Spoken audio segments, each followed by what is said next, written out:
Welcome everyone to this blockchain introduction in one slide for a non-technical audience. What we will be doing in the coming minutes is answer two main questions. The first being, what is blockchain?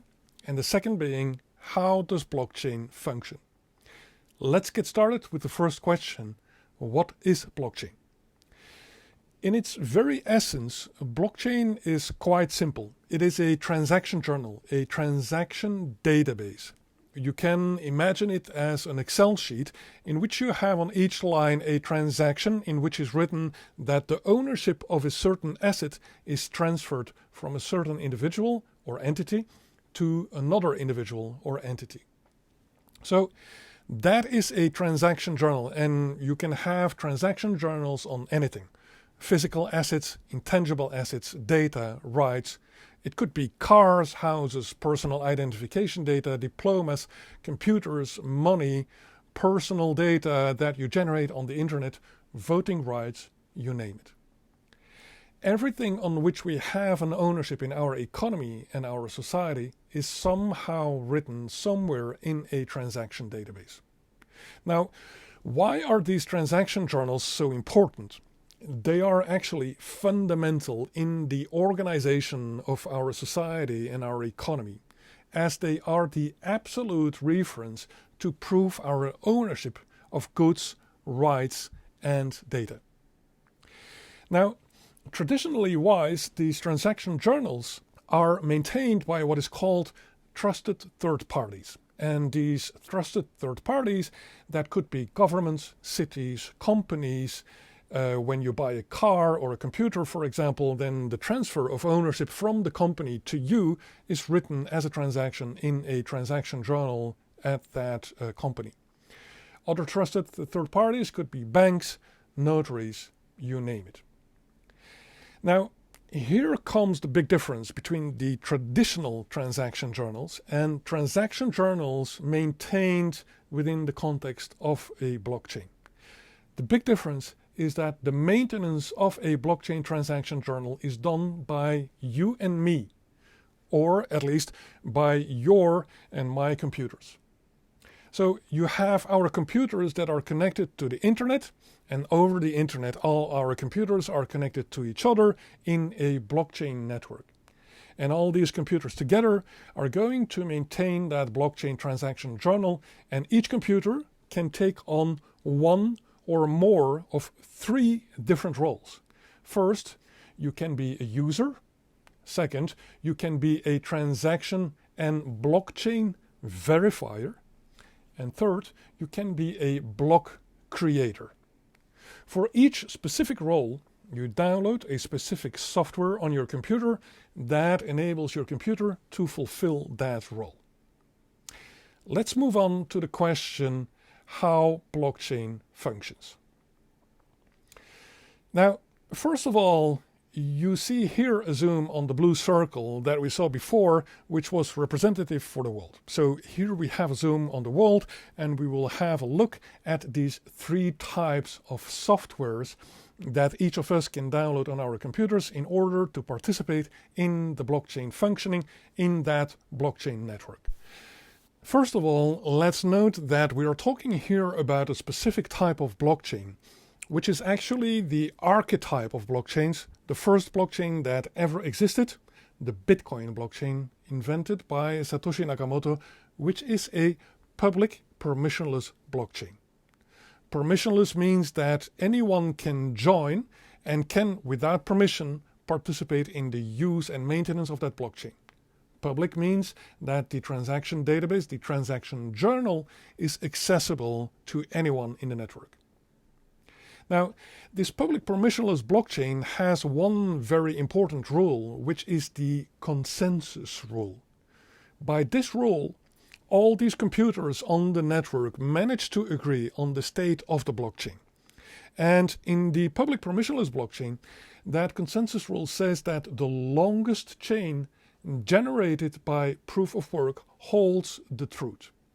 So just keep in mind for now that the important thing is that the longest chain is the only chain that holds the truth on the transactions that happened on the network.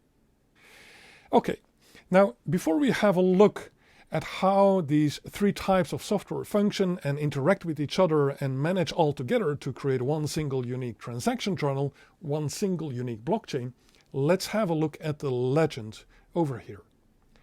So we will have in our schematics three types of flows: the blue flows, the purple flows, and the green flows. The blue flows will indicate transactions and blocks verification and validation flows. The purple flows will indicate information flows, and the green flows will indicate economic and monetary flows. Okay, let's zoom in on these three types of software that each of us can download on our computers, and the three types of roles that each of us with our computers can take on. The first is the wallet. The wallet is actually the software that enables us to participate as a user in the network. The second type is the node software, and the node software actually allows us to fulfill an essential role in the network, namely the role of a verifier of transactions and blocks, and finally of the entire blockchain. And then the third type of software and the third role that we can take on in the network is the role of a miner, or better said, the role of a block creator. Let's have a look in more detail at the functionalities of these softwares and how these softwares interact with each other over the internet, the global blockchain internet. But first of all, this blockchain system, doesn't exist independently from the economy. So let's add also a representation of our society and economy so that we can have a look at the interaction of the blockchain system with the real world, with the real economy out there. And it's exactly from our society and economy on our left-hand side here that we have a first arrow that goes from the economy towards the miners, the block creators. And what is happening here is that the miners make an important monetary investment in infrastructure. In order to become a miner or a block creator, they need to buy heavy computing material, and they need to invest in energy to make these computers function. Okay? So that is the first monetary flow from the real economy into mining infrastructure. Let's focus now on the user's software or the wallet, with a first functionality that allows users to create and hold public-private key pairs. Now, what are public-private key pairs? These are actually our identity. On the blockchain, the public key is a kind of the equivalent of our bank account number, and the private key is kind of the equivalent of our password.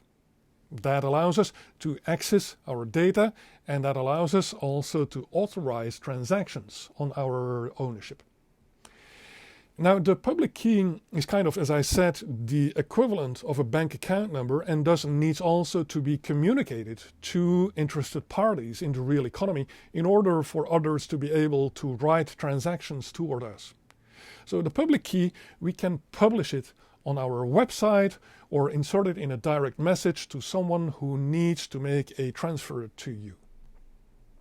A second functionality of the wallet allows the user to create and sign transactions. Important to note here is that it will be the private key that allows us to sign transactions. Now, the transactions are of course transactions that happen between public addresses that are available from actors in our society and economy. Now, when the transaction has been signed by the owner of the asset, well, then that transaction is broadcasted, published toward the network of participants, that global network of participants that is connected to each other over the internet. So a wallet will send that unverified transaction to its nearest node in the network, to the nearest verifier. And the first thing that nearest verifier, that nearest node will do is forward that transaction to its neighboring verifiers, its neighboring nodes. And then these neighboring nodes, they will do the same thing. They will forward the transaction to their neighboring nodes. And it is in this way that new transactions ripple in fractions of seconds all over the world. And all the nodes, all the verifiers on the global blockchain network will receive the unverified new transactions in fractions of seconds. And then these verifiers, all simultaneously, they will start verifying that new transaction. And they will verify that new transaction for 3 elements. The first being the authenticity, namely, is the transaction signed by the private key that is attached to the public key in the transaction. The second verification focuses on the integrity of the transaction, namely, is the transaction unchanged since its creation. And then the third verification is all about verifying the absence of double spending. Hasn't the asset that is transferred in the transaction been transferred previously? Okay. So for the first and the second verification, the blockchain system has cryptographic tools at its availability that allows to verify and validate these first 2 elements. Again, authenticity and integrity. And then for the third verification, namely absence of double spending or presence of accounting coherence, well, that is all about verifying the entire history, all the historic transactions that are already written and available in the transaction journal of the blockchain. So verifiers, or at least their computers, will, in order to validate absence of double spending, verify all the previous transactions, will verify the entire accounting history already available in the transaction journal of the blockchain. And when the verifier considers that the transaction is correct, then this transaction is temporarily put in what is called a mempool, which is kind of a waiting room. And it's here that the miners, or at least their computers, will pick up transactions that they will insert in a new block.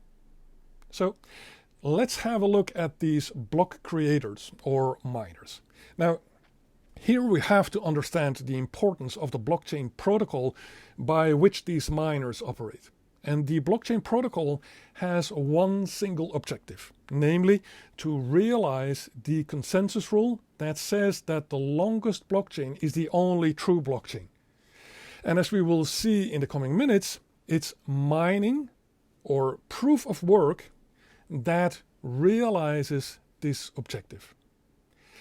Let's break down this objective of realizing this consensus rule in its components.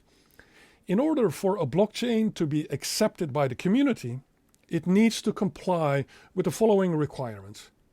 It has to hold one single, truthful, unchangeable transaction history that is supported by a majority of the participants in the blockchain system. Let's first take a step back and have a look at how block creators practically create blocks and realize then the proof of work or mining, and then we'll come back to the realization of the consensus rule and its components. Beside the block number, the first thing a block creator inserts in a new block is the signature or digital fingerprint of the previous block. Now, the signature is extremely important because it is a fingerprint of the entire content of a block, and thus an absolute reference for a block's integrity. If the content of a block is changed, then that will immediately be visible in a change in the block's digital fingerprint. Now, by inserting in a new block the digital fingerprint of the previous block, you effectively create a final digital fingerprint that represents the entire content of all the previous blocks. And thus, if content is changed in previous blocks, then that is immediately visible in a change in the final digital fingerprint. Okay, the next element a miner inserts in a block is the reward transaction to itself. Now, it's important to note that the amount of that transaction is determined in the blockchain protocol and will be verified later by the verifiers, by the nodes. So that transaction creates out of nothing new cryptocurrency and transfers it to the public address of the miner. Next, the block creator inserts transactions from the pool of verified transactions. Now, you should know that when you create as a user a transaction, then you have the possibility to insert also a fee which goes to the miner as a secondary reward. And so the miner logically will pick the transactions that maximize return. To be noted here is that, for example, in the Bitcoin blockchain, the number of transactions that a miner can insert in a block is limited by the block size limit of 1 megabyte.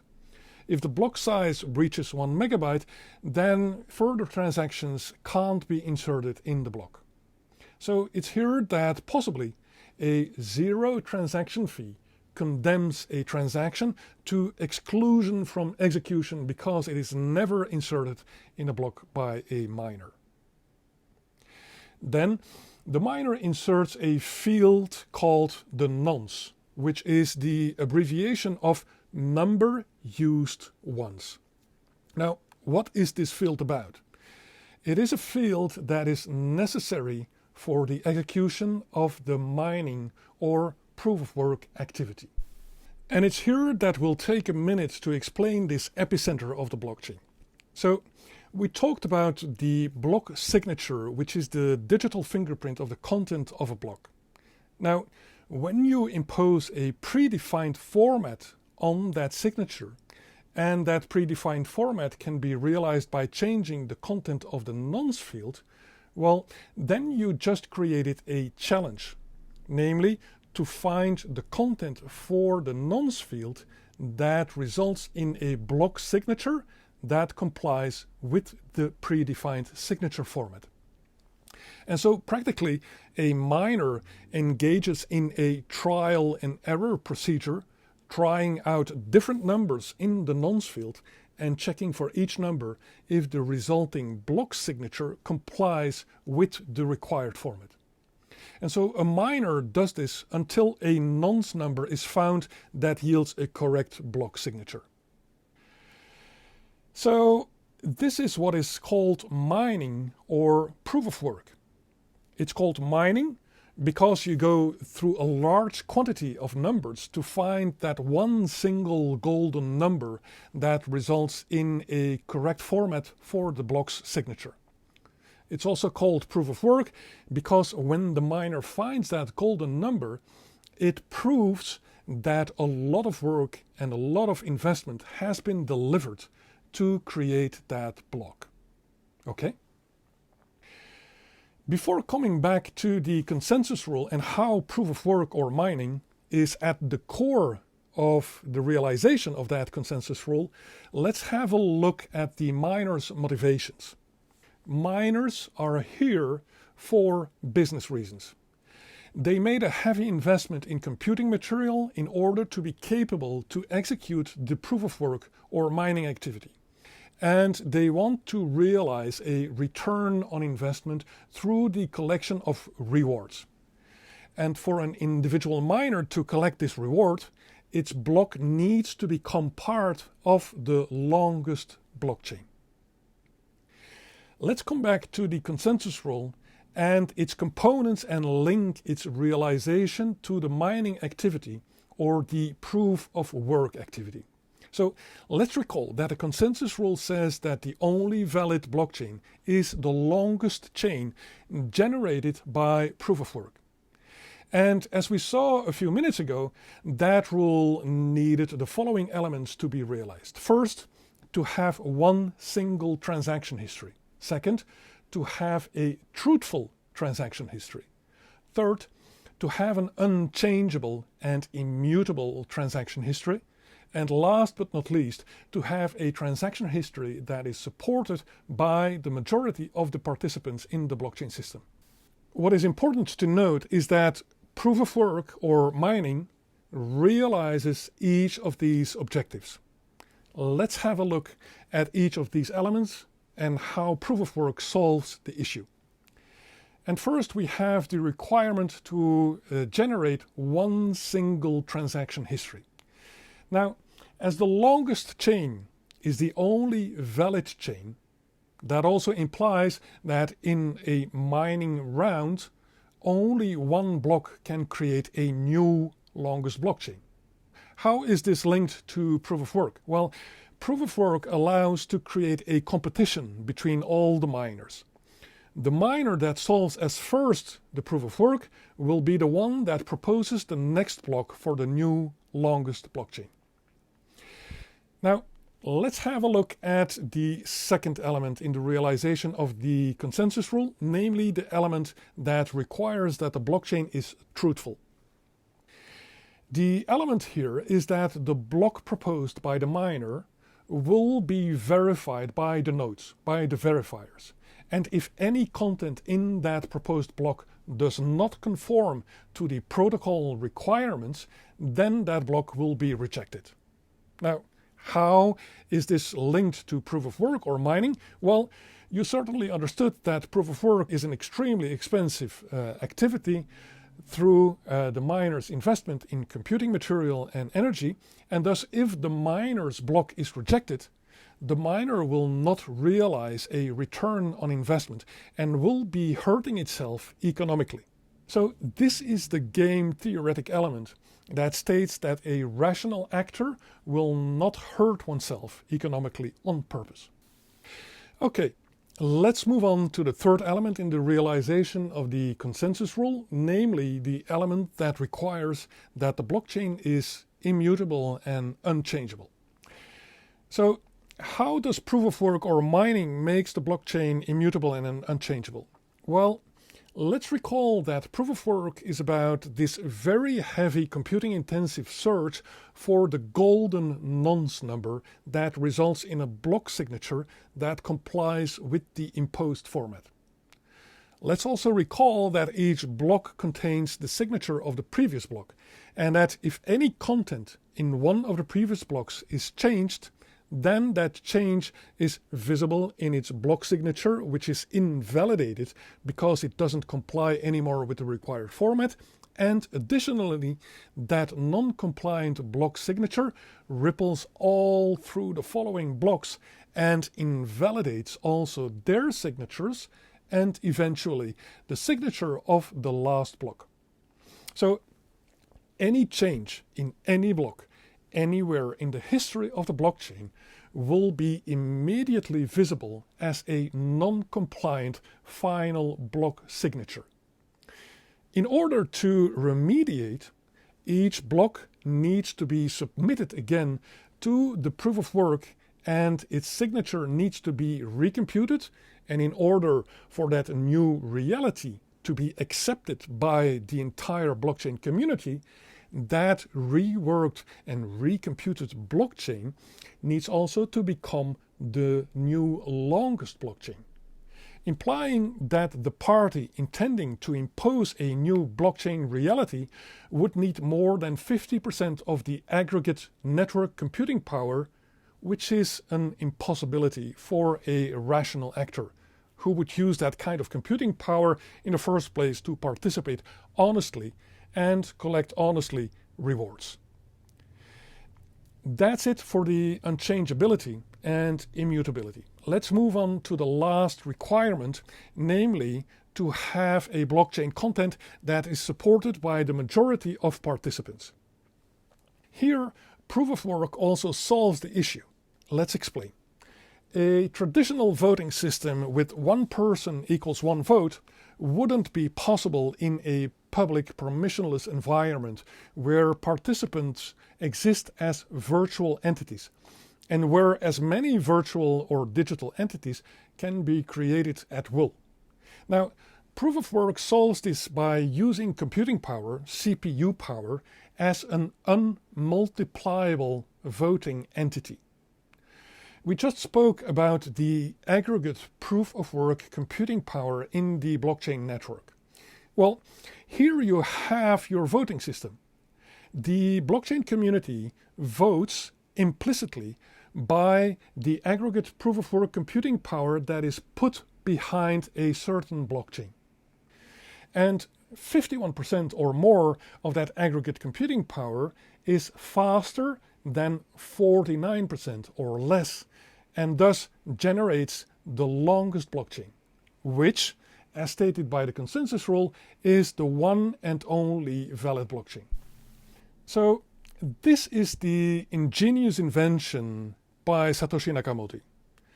The combination of mining or proof of work with the consensus rule results in a blockchain of which exists only one version that is truthful, immutable and unchangeable, and supported by the majority of the blockchain participants. So just for your information, this system is also called the Nakamoto consensus mechanism. Let's move on to the next step in the process.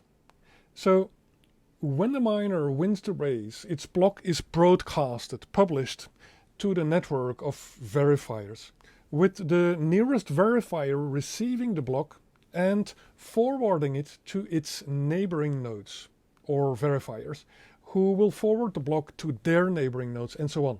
And identically as for the new transactions, new blocks ripple in this way in fractions of seconds all over the world.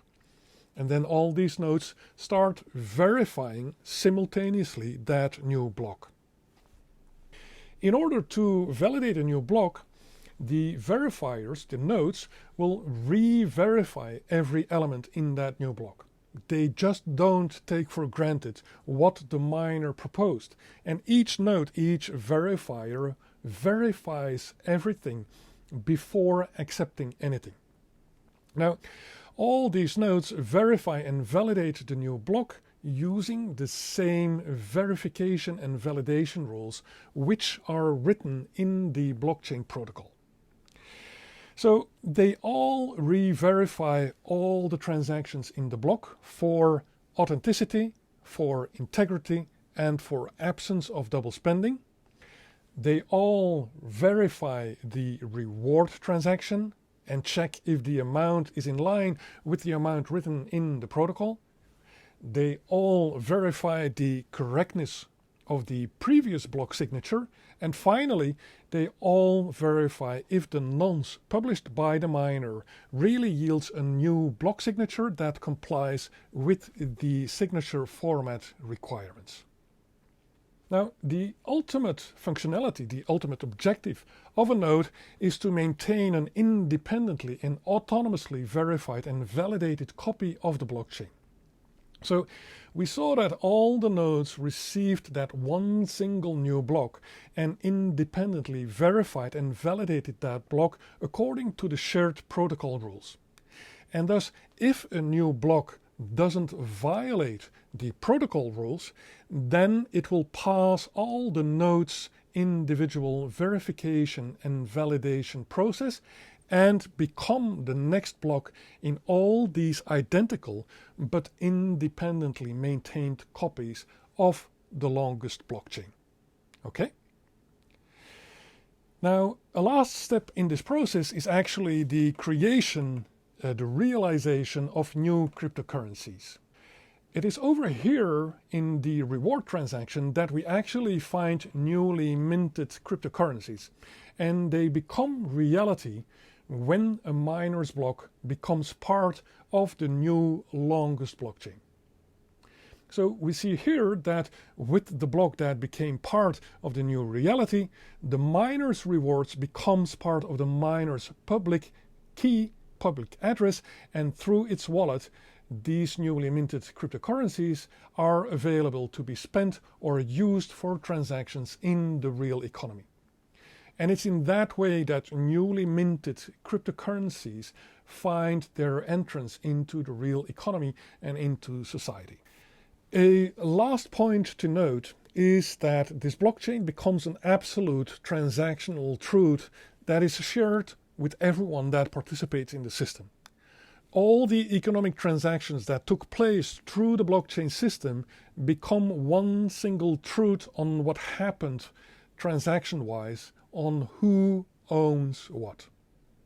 And that, of course, is source for efficiency gains, source for cost reduction, and potentially source for innovation in business and societal processes and models. So that's it for this explanation on what blockchain is and how blockchain functions. We hope at the Blockchain Academy here in Luxembourg that it helped you in understanding a little bit better the blockchain system, and that potentially it is also a motivation for you to continue exploring the subject and the possibilities that are offered by a blockchain system. The Blockchain Academy is a blockchain consulting and training company based in Luxembourg, and you can always reach out to us through our website or through LinkedIn. We hope to speak to you somewhere in the future and possibly create together synergies in the blockchain sphere. Thank you very much. Bye-bye.